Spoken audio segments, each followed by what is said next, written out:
Almighty Conman the Third here once again with another React video, another Glenn Fricker video, Spectre Sound Studios. You know what's up.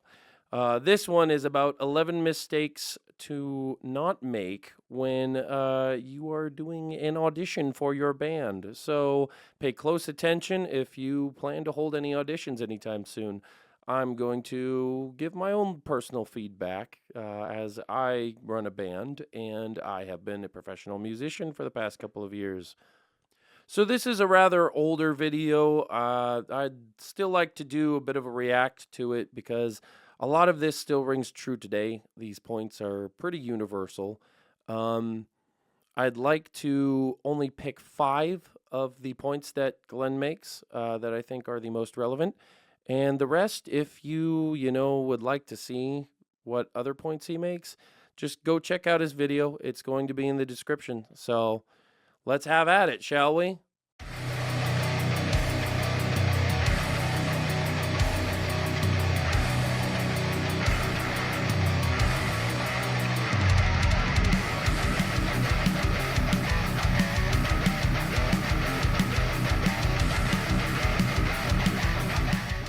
And real quick before we get started, please make sure you push that like button, subscribe, and leave me a comment below. Let me know what you think. If I suck, if my breath smells, whatever, go ahead and tell me. Not advertising. The first and most obvious step is to tell people you're looking for band members. And this is where a lot of guys who are just starting a band already give up. It's like, why? The most common excuse I've heard over the years is, well, there just aren't very many metalheads around where I live. To which I reply, no, you fucking dumbass, you just have the look. He's right. There are a lot of musicians in your area, more than you think or know. I had a problem with this. More specifically, I think to add on to this, like a caveat, would be it's very hard these days to find a good rhythm section. If anyone who's ever, had to go, hey, I'm looking for a drummer or a bassist, anyone who's ever uttered those words, you know the struggle. So it's almost like everyone wants to be a guitarist these days. It's kind of annoying. I say that being a guitarist myself, but it's kind of tough, I think, to find a good, not just find a rhythm section, but find a good rhythm section. People who know their stuff and who practice. But yeah, so I would say it's not so much it's hard to find musicians, it's just it's hard to find the role you're looking for sometimes. I mean, have you looked at a calendar recently? It's 2022, and you live in an age of this thing called the internet. I didn't even realize how old this video was. Aged and dated right there.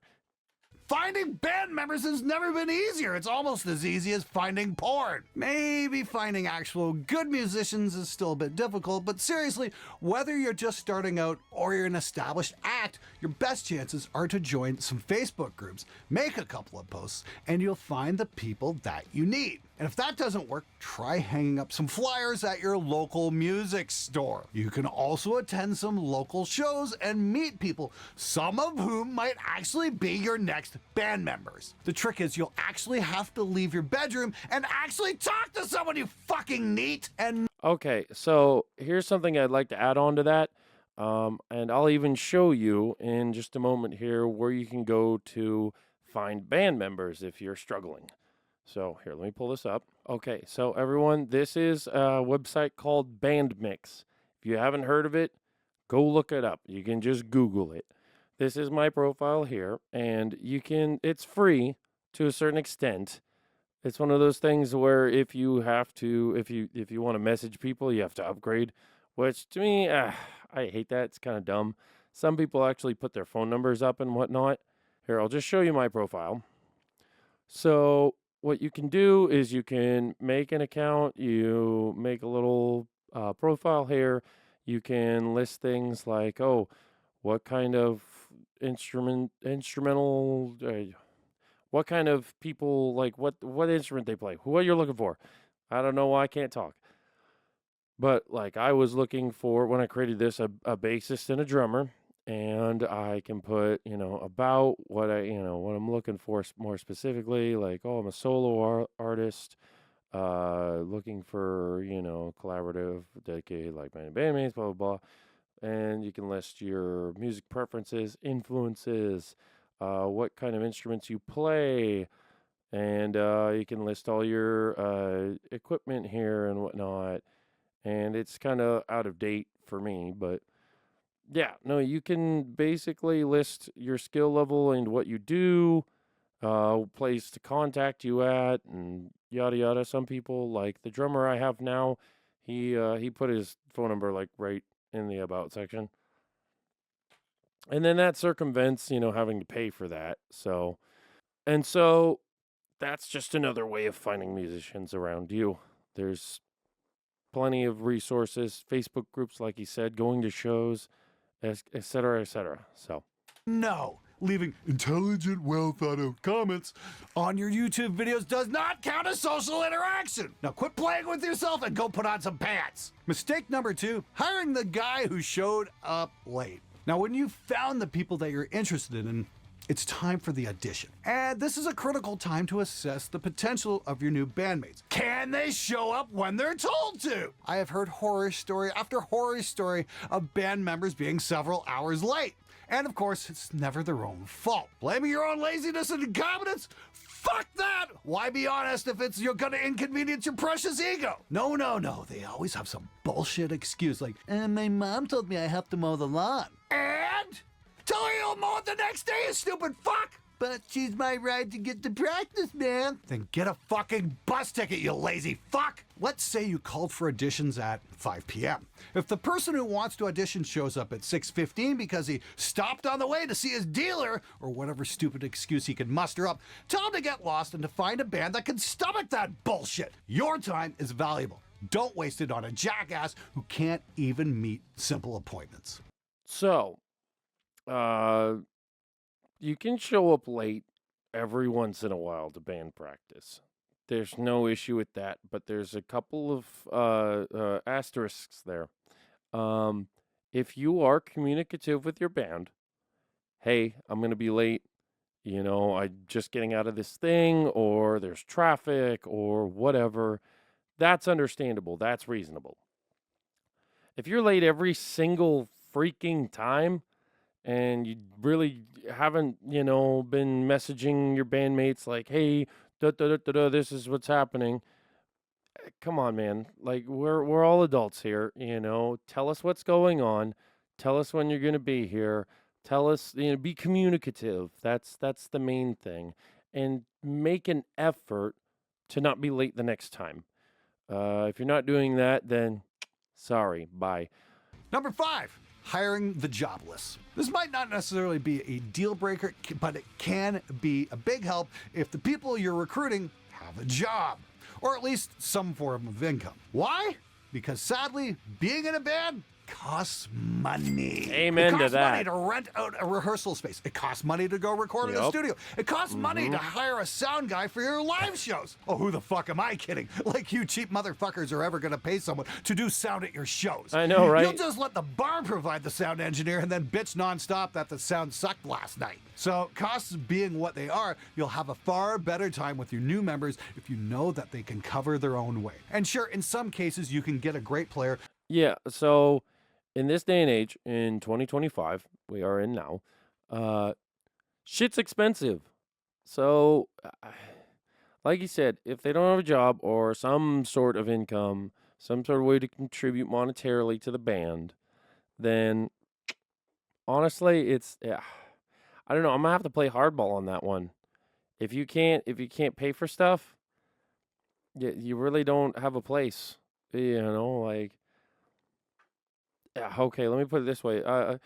I'm looking to get drum tracks done for my next album, and the engineer has quoted me for 8-hour sessions. It's going to be $400 to get that all done, and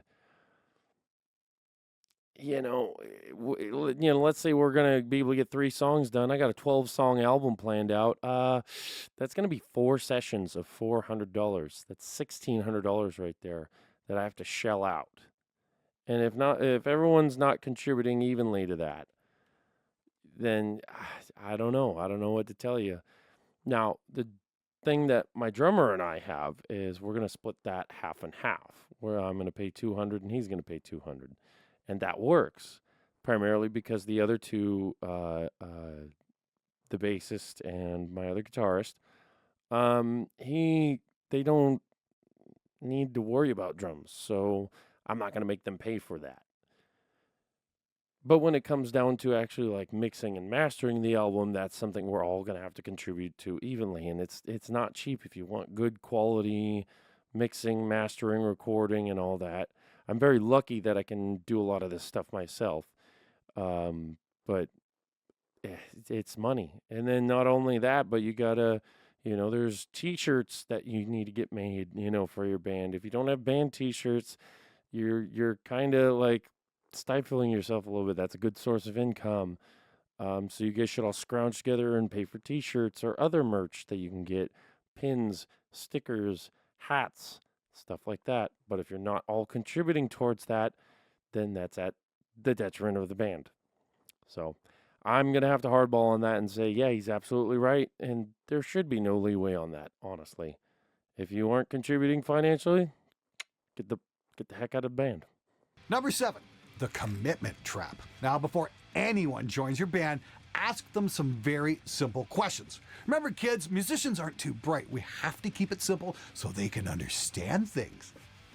For example, do you plan on being a hobby band and jamming just for the sake of it? Or do you plan on playing live? If you see any success, would you go on a tour? See, some people, while they might be great musicians, aren't able or willing to deal with stuff like that. Some people might be in college or they can't afford to go on tour. Maybe they just want to play in a band in their spare time. Maybe they have an anger control problem. You have to sit down and talk to your prospective band members about these things, because if you don't, it could potentially wind up in a situation with a violent rich boy threatening to have his daddy sue you. All right, some points about that. Yeah, no, you guys, if you're gonna be in a band, you need to all be striving for the same thing.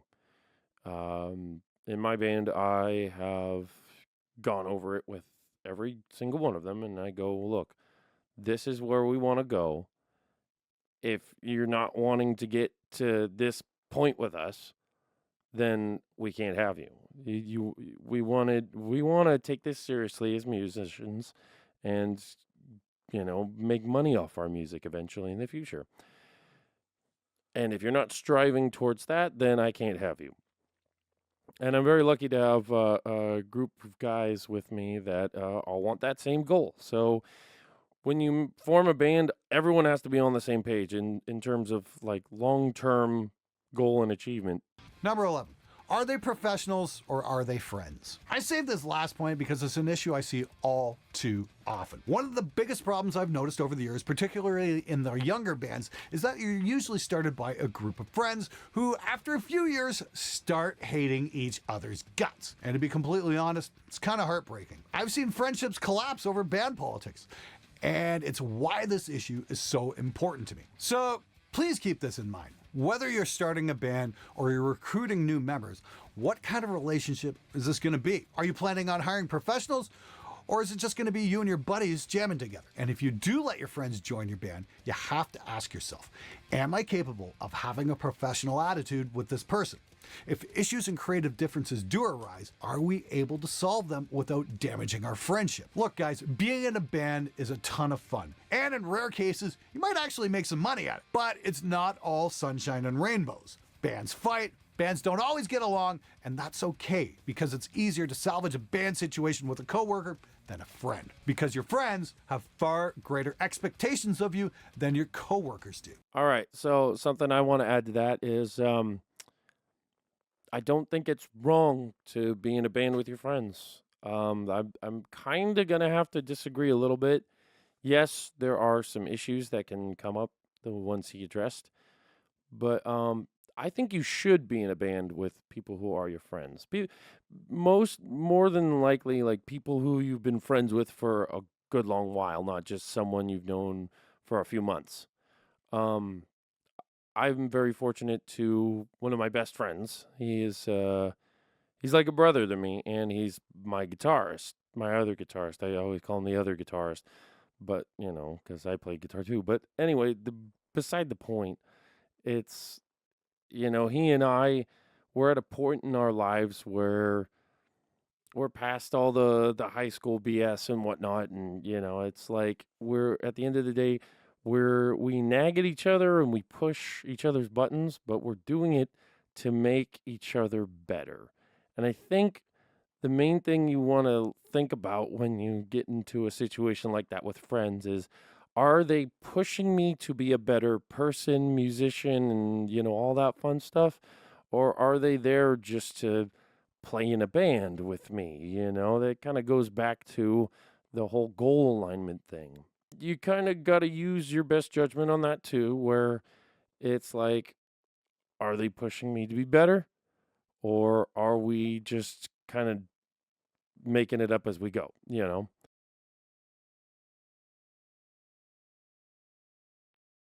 All right, so now that all that is done, I'm going to quickly kind of go over with you guys how I run my auditions and whatnot, and give you some kind of insight to those who want to audition new band members.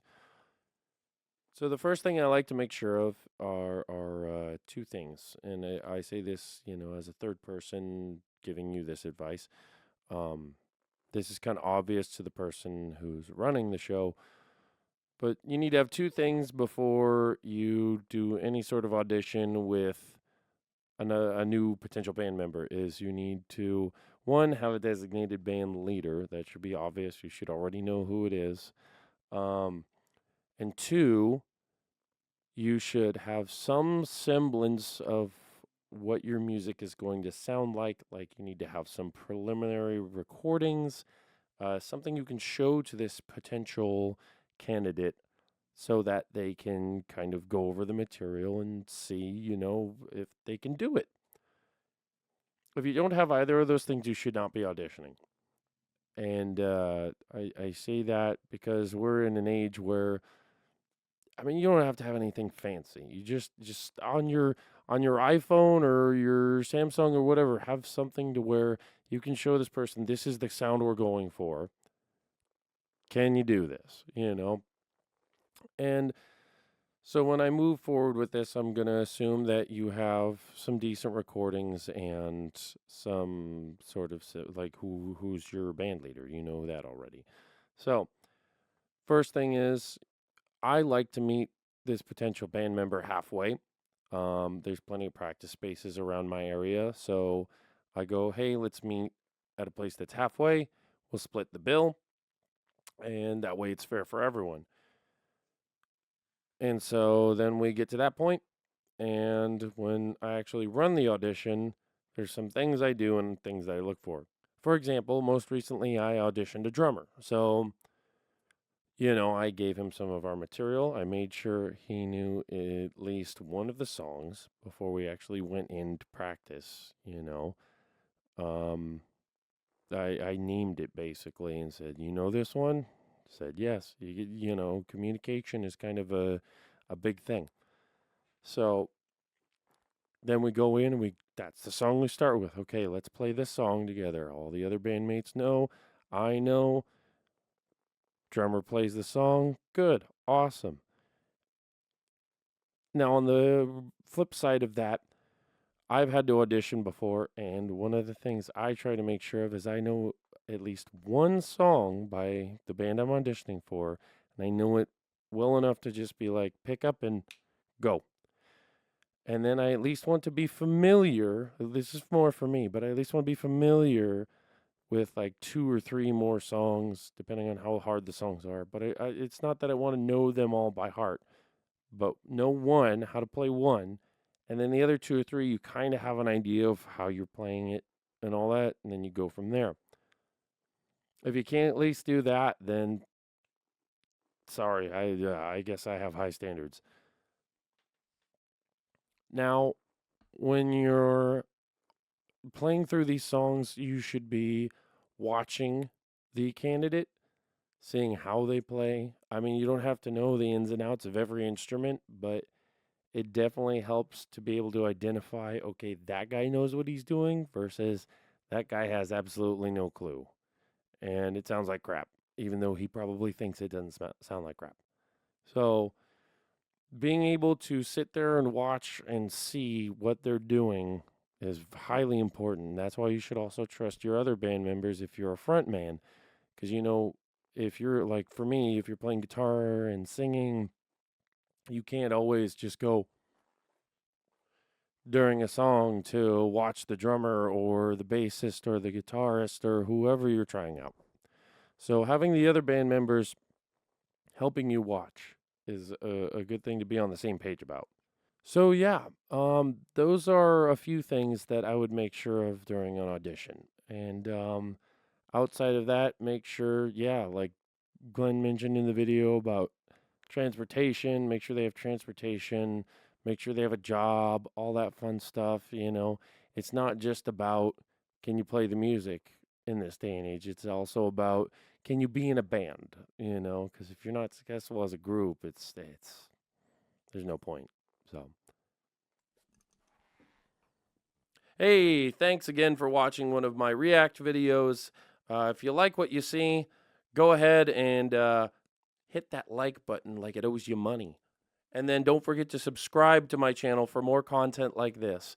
But also, please let me know what you think in the comments below. Keep it rocking, everyone. Con Man out.